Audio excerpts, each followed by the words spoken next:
Good morning guys! Welcome back to our channel. This is Miss Emmeline's Vlog at welcome po muli sa ating panibagong vlog. So ako po isang Mindure, nakatira sa bayan ng Bulalakaw. Hi guys! Panibagong araw, panibagong lulutuing ulam na naman tayo. So samahan nyo ako guys. Samahan nyo ako guys sa tayo ay magluluto ng aming ulam ngayong pananghalian. So let's go!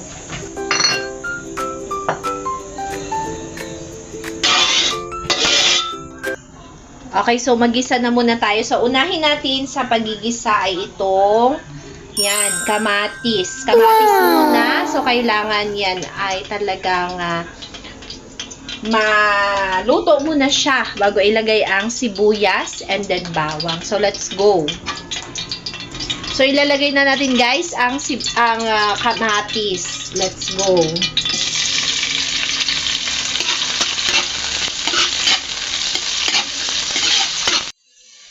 Ang isusunod naman natin guys ay ang sibuyas. Ay sabay na rin natin ang bawang. Ito siya guys, oh. Ayan. So let's go.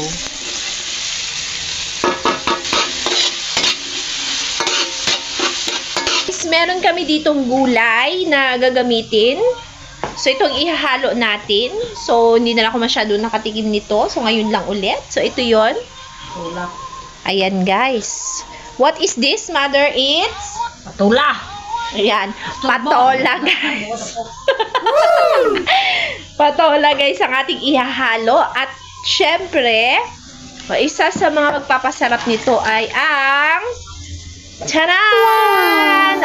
Okay, ang sardinas. Ayan. Ilang beses na namin ginagamit to. Mega sardines. O, baka naman.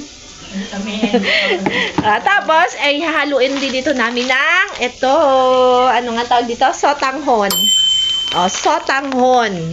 O, diba guys? So, let's go. Tara. So, guys, ibubuhos na natin o ilalagay na natin ang ating patola.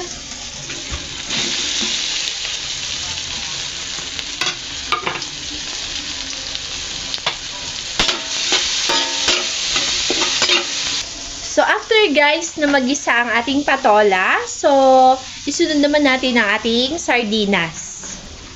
No, easy open kanya ng ating mega sardines. Ayan. Ayan. So, ilagay na natin guys. Ayan guys, no? So, ready na. Ilagay na natin ang ating sardines.